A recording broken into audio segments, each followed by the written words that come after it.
तो आज हम लोग बात करने वाले हैं वो सारी डिडक्शन की जो हम लोगों को मिलती है 80C से 80U तक की।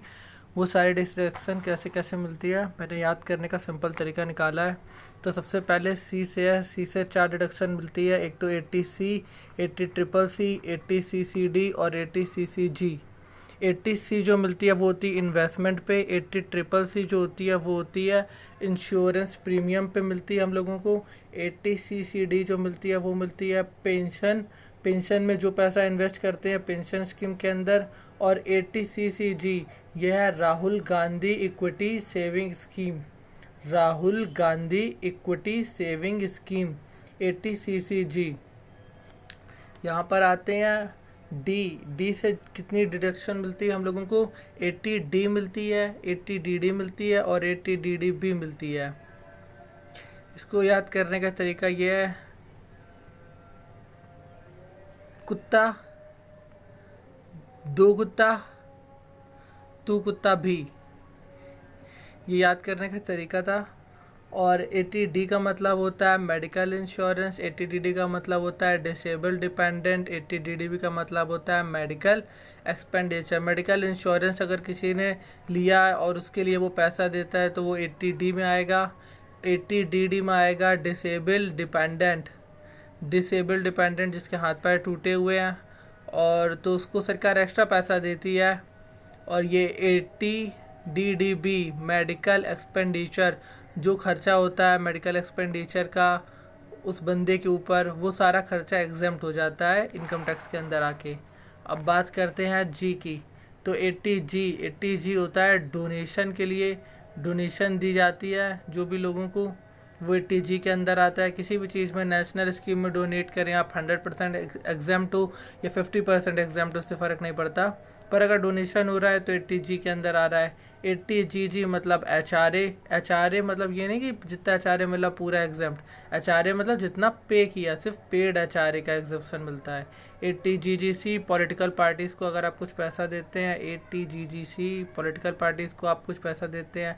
80GGB कंपनी डोनेशन, कंपनी अगर कुछ डोनेट करती है तो 80GGB में आता है वो। अब यहाँ से आते हैं टी में। ये होती है बेसिकली इंटरेस्ट के लिए। 80TTA है जो सेविंग स्कीम पर अप्लाई होती है। इंटरेस्ट जितना भी मिलेगा आपको, एक सेविंग अकाउंट है आपका, उसमें आपने पैसे रखे हैं और आपको उस पैसे इस रखने के सेविंग अकाउंट में कुछ बहुत कम इंटरेस्ट देती है बैंक, लेकिन देती है। तो वो जो इंटरेस्ट मिलेगा वो एग्जाम्प्ट होगा। और 80TTB में वो इनकम आएगी, उस इनकम का इंटरेस्ट एग्जाम्प्ट होगा जो आपकी इनकम हो रही है उसके ऊपर जो इंटरेस्ट मिल रहा है उसका इंटरेस्ट एग्जाम्प्ट होगा।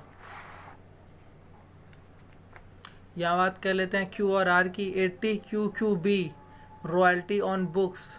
80QQB भाई royalty on books. 80RRB royalty on paintings हो गए, स्क्रप्चर जो लोग बनाते हैं उसको रॉयल्टी दी जाती है 80RRB के अंदर। 80U सबको पता है फिजिकल डिसेबिलिटी, कंफ्यूज मत हो जाना, यहाँ पर था मेडिकल एक्सपेंडिचर डिसेबल्ड डिपेंडेंट मतलब 80DD। इसका मतलब ये है कि जितना खर्चा होगा उसका मेडिकल ट्रीटमेंट कराने में उस डिसेबल पर्सन का, डिसेबल डिपेंडेंट का, डिपेंडेंट है वो बंदा, मतलब एक बच्चा है जो अपने फादर पे डिपेंडेंट है या भाई है अपने बड़े भाई पे डिपेंडेंट है, तो उसका जो भी खर्चा होगा वो एग्जम्प्ट होगा। यहाँ पर 80U में बात कर रहा है फिजिकल डिसेबिलिटी की, मतलब अगर वो बंदा फिजिकल डिसेबल है तो उसे एक पर्टिकुलर अमाउंट पे एग्जम्पशन मिलेगी और मेडिकल का जो खर्चा होगा वो तो पूरा एग्जम्प्ट होगा। अब यहाँ जाते हैं ई पर। 80E कहता है इंटरेस्ट ऑन एजुकेशन लोन। आपने अगर पढ़ाई करने के लिए, हायर एजुकेशन के लिए लोन लिया है तो उसका जो इंटरेस्ट पड़ रहा होगा वो एग्जम्प्ट होगा।